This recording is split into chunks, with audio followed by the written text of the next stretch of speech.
ខ្ញុំបាទសូមគោរពអញ្ជើញគណៈធិបតីអង្គពិធីទាំងមូលមានការក្រាបឆ្លើយដើម្បីគោរពភ្លេងជាតិនៃប្រជាជាតិអាចារ្យកម្ពុជា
ដែលបានចូលរួមថ្ងៃនេះ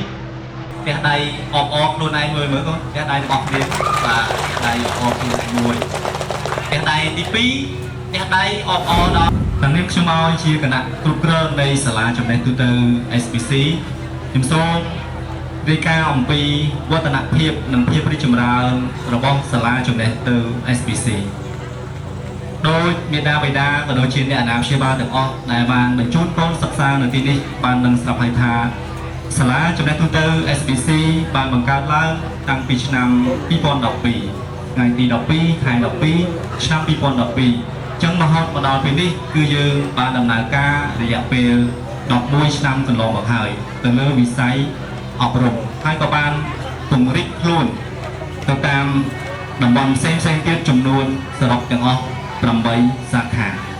បច្ចុប្បន្នសាលារបស់យើងមានសិស្សសរុបចំនួន1350នាក់សរុបទាំង7សាខានិងសាខាថ្មីទើបតែបើករយៈពេល3ខែកន្លងមកនេះចំពោះសាលាចំណេះទូទៅ SPC គឺជាសាលាឯកជនដែលមានការទទួលស្គាល់ដោយក្រសួងអប់រំយុវជននិងកីឡាទំពលវិញ្ញាបនបត្រនិងបានបន្តបាទដល់អូនតតា នឹងសិស្សស្នើមនៅក្នុងសមាធិបង្ហាញពីរបាយការណ៍បង្ហាញពីចំណាប់អារម្មណ៍របស់សិស្សរៀនសូត្រនេះ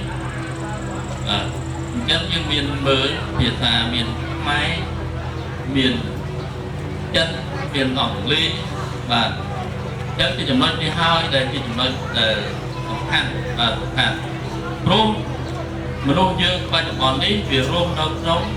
សង្គមមួយដែលគេហៅថាសេដ្ឋកិច្ចពីផ្សារសេរីតែសំអវត្តភាពចូលមកប្រកាន់សំការតស៊ូអំណត់ជារឿងថ្ងៃក្នុងការងារចូលមកបញ្ញត្តិសម្រាប់បានចូលใจដល់ប្រសាក្នុងជីវិតប៉ុន្តែតែអង្គវិទ្យាទាំងមូលអបអរ I would like to pay my high respect to the chief of the office principal of the SPC staff of the teacher and all my beloved friends here. Good morning, my name is Ramindra and it's truly a privilege for me to be here to present you on the topic that was my word. How do we mình sẽ lục rô nè trô mẹ đá bày đá nè nạp chia ba sang được sao đẹp ó and good attitudes based on the final result of good people. Nine, polite, tidy, 我们手套大地，七有一说有制造教育是教育人，理智。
Thank you.